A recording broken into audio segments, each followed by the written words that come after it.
नमस्कार स्टूडेंट, सरस्वती माँ coaching centre में आज हम आपका फिर से स्वागत करते हैं। आज की क्लास में हम 11th क्लास की जो राजनीतिक विज्ञान की दूसरी पुस्तक है उसके पहले चैप्टर की बात करेंगे। पहले बुक की पूरी वीडियोस मैंने आपको बनाई है, आपका बहुत अच्छा रिस्पांस मिला है।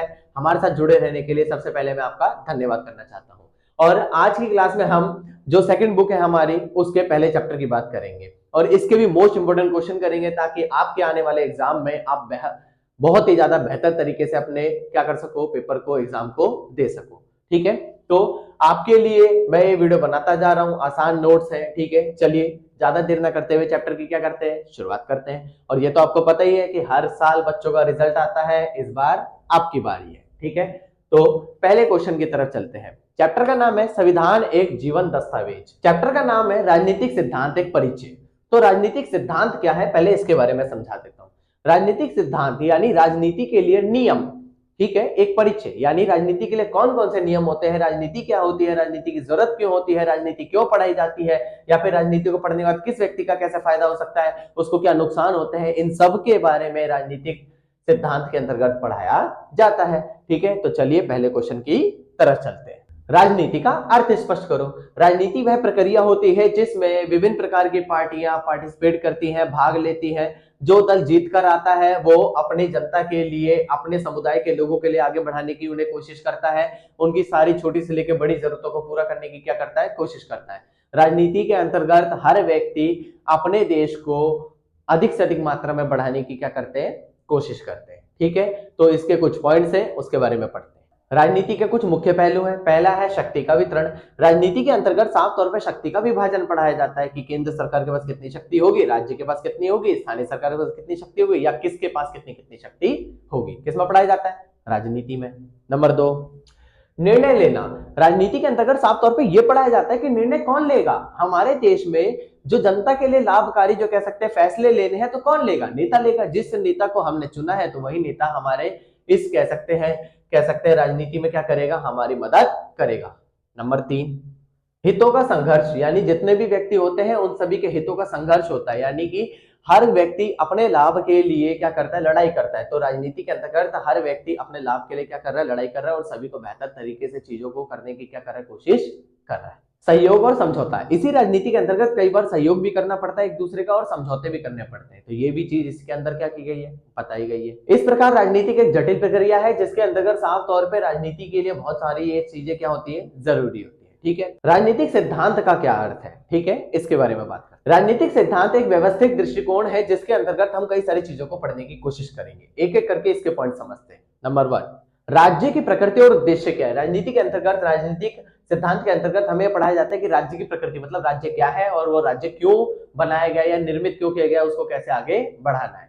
नंबर 2, सरकार का स्वरूप और कार्य क्या होना चाहिए, यानी इसके अंतर्गत साफ तौर पर बताया गया कि सरकार का क्या कार्य होना चाहिए, क्या उनके कह सकते हैं स्वरूप होना चाहिए, यानी सरकार कैसी होगी और उनके क्या क्या कार्य होंगे, ये भी इसमें बताया जाता है।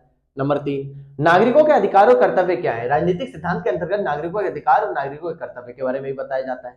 नंबर 4, शक्ति का वितरण और उनका उपयोग कैसे किया जाता है, यानी किसके पास कितनी पावर है और उसको कैसे इस्तेमाल करना है, ये भी किसके अंदर, राजनीतिक सिद्धांत के अंदर पढ़ाया जाता है। राजनीतिक सिद्धांत में विविध दृष्टिकोण और विभिन्न विचारधाराएं क्या है, शामिल है। एक एक करके मैं आपको समझा देता हूं। लोकतंत्र, लोकतंत्र में लोगों का तंत्र होता है, हर व्यक्ति अपनी मर्जी से अपना नेता चुनता है और उसी से अपने विकास की क्या करता है, कामना करता है। नंबर 2, समाजवाद। समाजवाद के अंतर्गत केवल समाज के लिए फैसला लिया जाता है और सभी को एक बराबर लाने की क्या की जाती है, कोशिश की जाती है। नंबर 3, राष्ट्रवाद। राष्ट्रवाद के अंतर्गत देश को बेहतर करने की कोशिश की जाती है और किसी भी स्तर पर अपने देश को अधिक से अधिक मात्रा में अच्छा करने की ये लोग क्या करते हैं, कोशिश। उदारवाद, उदारवाद मतलब लिबरलिज्म। इसके अंतर्गत आप अपने देश को दूसरे देशों के साथ जोड़ते हो और व्यापारिक स्तर पर या हर चीज पर अपने आप को बेहतर करने की क्या करते हो, कोशिश करते हो। मार्क्सवाद, यह वह विचारधारा होती है जिसमें हम राज्य की हर प्रकार की चीजों को बताते हैं और जो लोगों की कमियां होती है उसको भी हम इसमें क्या करते हैं, उजागर करते हैं। ये भी क्वेश्चन खत्म, अगले की तरफ चलते हैं। राजनीति विज्ञान द्वारा अर्थशास्त्र को किस प्रकार सहायता मिली है। अब देखो राजनीति विज्ञान और अर्थशास्त्र का जुड़ाव किस प्रकार है। राजनीति विज्ञान मतलब पॉलिटिकल साइंस, अर्थशास्त्र मतलब इकोनॉमिक्स। तो एक देश को जिस प्रकार आगे बढ़ाने के लिए एक राजनेता की जरूरत पड़ती है, ऐसे ही हमें एक इकोनॉमिस्ट यानी जो अर्थशास्त्री होते हैं उनकी भी जरूरत पड़ती है। तो इन दोनों का जुड़ाव बहुत ज्यादा है। इसके हम कुछ पॉइंट्स पढ़ते हैं। नंबर 1, आर्थिक नीति निर्धारण। देश के लिए जो भी फैसले लिए जाते हैं उसमें ज्यादातर फैसले आर्थिक रूप में होते हैं, तो वो आर्थिक नीतियां यहाँ क्या की जाती है, बनाई जाती है। आर्थिक विकास की नीतियां, देश के लिए वो सारी फायदेमंद वाली नीतियां बनाई जाती है जिसमें वो अधिक से अधिक मात्रा में आर्थिक रूप में अपने आप को बेहतर करने की क्या करते हैं, कोशिश करते हैं।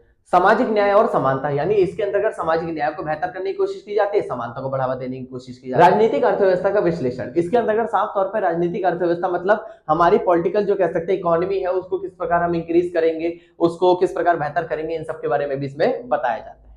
अंतरराष्ट्रीय आर्थिक संबंध, इसके अंतर्गत अंतरराष्ट्रीय आर्थिक संबंधों को महत्व दिया जाता है। अंतरराष्ट्रीय स्तर पर इन्हें आर्थिक रूप में बेहतर करने की क्या करते हैं, कोशिश करते हैं, ताकि दूसरे देशों के साथ हमारे संबंध क्या हो सके, अच्छे हो सके। इस प्रकार राजनीतिक विज्ञान अर्थशास्त्र से बहुत ज्यादा जुड़ा हुआ है और ये हमारे लिए बहुत ज्यादा क्या होता है, जरूरी होता है। अगला क्वेश्चन है, राजनीतिक विज्ञान के अध्ययन के क्या लाभ है, यानी राजनीतिक विज्ञान हमें क्यों पढ़ना जरूरी है उसके बारे में पढ़ना। राजनीतिक जागरूकता, सबसे पहले आप यही बताओगे कि राजनीतिक विज्ञान को पढ़ने के माध्यम से राजनीति की जागरूकता होती है, यानी राजनीति को बेहतर रूप से जानने का क्या मिलता है, मौका मिलता है। नंबर 2, निर्णय लेने की क्षमता है। इसके अंतर्गत निर्णय लेने की क्षमता को बहुत ज्यादा मात्रा में बेहतर किया जाता है और हर व्यक्ति को अपने लिए डिसीजन लेने का क्या होता है, अधिकार होता है। सामाजिक जिम्मेदारी, इसके अंतर्गत सामाजिक जिम्मेदारी होती है, यानी हर व्यक्ति को सामाजिक रूप से बेहतर करने का, इनको अपने तरीके से करने का क्या मिलता है, मौका मिलता है। यानी सीधी सी बात है, सामाजिक जानकारी मिलती है, समाज के बारे में जानकारी मिलती है, समाज को बेहतर करने की हम क्या करते हैं, कोशिश करते हैं। करियर के अवसर, सीधी सी बात है, राजनीति को पढ़ने के बाद आप अपना करियर का अवसर बना सकते हो, यानी आप नेता वगैरह बन सकते हो, आप पॉलिटिकल के फील्ड में जा सकते हो, आप बहुत सारी चीजों में अपना बेहतर क्या कर सकते हो, भविष्य बना सकते हो। समस्या समाधान, यानी जो भी नागरिकों की समस्याएं हैं उनका आप आसानी से क्या कर सकते हो, समाधान कर सकते हो। नैतिक मूल्यों का विकास, यानी जो भी उनके नैतिक मूल्य होते हैं उन सबका ये लोग विकास करने की क्या करते हैं, कोशिश करते हैं। इसमें भी ये बताया गया है। क्वेश्चन खत्म हो गया है, अगले की तरफ चलते हैं। राजनीतिक सिद्धांत के किन्हीं 2 विशेष क्षेत्रों का वर्णन कीजिए, यानी हमें ये बताना है कि राजनीतिक सिद्धांत के अंतर्गत उनके कौन से 2 विषय हैं, ठीक है, तो इसके बारे में पढ़ते हैं। सबसे पहला, राज्य और सरकार। राजनीतिक सिद्धांत के अंतर्गत राज्य के बारे में पढ़ाया जाता है, सरकार के बारे में पढ़ाया जाता है। राज्य क्या होता है, उसकी क्या जरूरत होती है, सरकार क्या होती है, कैसे काम करती है, किस प्रकार की नीतियां बनाती है, कैसे फैसले होते हैं, इन सब के बारे में बताया गया। राजनीतिक विचारधाराएं, यानी राजनीतिक जो उनके लिए छोटे से लेकर बड़ी विचारधाराएं होते हैं उनको भी ये बेहतर करने की क्या करते हैं, कोशिश करते हैं। ये भी इसके अंतर्गत क्या किया गया है, बताया गया है। लास्ट जो है वो भी इसी से रिलेटेड है, ठीक है, आप उसी में क्या कर लो, 2 पॉइंट और ऐड कर लो, ठीक है। तो मैं तीसरा बता देता हूं, समझ। नैतिक और धार्मिक सिद्धांत, राजनीति के अंतर्गत हम नैतिक और धार्मिक सिद्धांत के बारे में पढ़ते हैं कि नैतिक रूप में हमारे लिए क्यों जरूरी है और धर्म से उसका क्या संबंध है। राजनीतिक अर्थव्यवस्था, यानी राजनीतिक रूप में उनकी अर्थव्यवस्था को बेहतर करने की यहाँ पर क्या की जाती है, कोशिश की जाती है, ठीक है, समझ आ गया।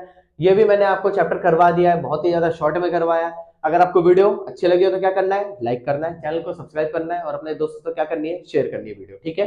मैंने हर क्लास की क्या कर दी है, वीडियो बना दी है, धीरे धीरे करके और भी बनाता जा रहा हूँ। प्लेलिस्ट अवेलेबल है चैनल पे, जाओ विजिट करो, ठीक है, और अपने एग्जाम की बेहतर तरीके से क्या करो, तैयारी करो। मिलते हैं नेक्स्ट वीडियो में, थैंक यू।